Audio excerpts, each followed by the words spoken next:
Mike Tyson दुनिया का सबसे खतरनाक बॉक्सर या इंसानों में छुपा एक जंगली जानवर?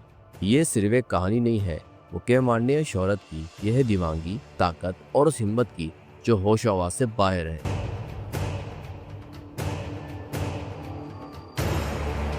ये वाकया न्यूयॉर्क सिटी में पेश आया।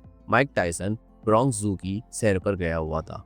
फिर उसने उसको देखा, एक सिल्वर बैग गोरिल्ले को, खालिस ताकत, पट्टों से भरा और सब पे हावी। लेकिन फिर उसकी नजर एक अजीब चीज पे पड़ी। उस गोरिल्ला की आंखों में एक बच्चों जैसी मासूमियत थी। टाइसन ने कहा, लेकिन वो दूसरों को डरा रहा है और उन्हें जख्मी कर रहा है और उन पे हावी होने की कोशिश कर रहा है। फिर माइक ने क्या किया? वो जू कीपर की तरफ मुड़ा और कहा, $10,000 दूंगा, बस इस पिंजरे का दरवाजा खोल दो।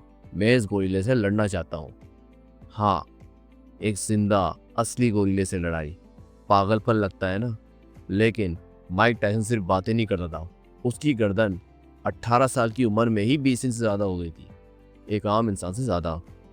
वो जानवरों की तरह ट्रेनिंग करता था, गर्दन पर वजन रखकर वर्जिश करता था और घंटों पर पुल बनाता था जिसको हम नेक ब्रिज कहते हैं। उसने खुद को एक इंसानी मशीन में बदल लिया था, जस्ट लाइक अ टर्मिनेटर। दुनिया के लिए वो एक नाकाबिले शिकस्त था, लेकिन अंदर से वो डरता था और वो एक राज जानता था। खौफ हकीकत है और उसे ख़त्म करने का वाहिद तरीका है उसका सामना करना।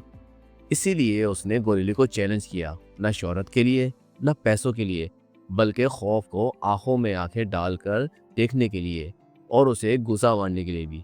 आज माइक टायसन सिर्फ फाइटर नहीं है, वो एक मोटिवेशनल स्पीकर है और एक फिलोसफर भी है। एक ऐसा इंसान जिसने दीवानगी को मकसद में बदल दिया। तो फिर अब आपसे सवाल है, अगर आपको मौका मिले तो क्या आप गोरिल्ले से लड़ेंगे? कमेंट में जवाब दें और ऐसे ही नाकाबिले यकीन कहानियों के लिए हमारे चैनल को सब्सक्राइब करें। शुक्रिया।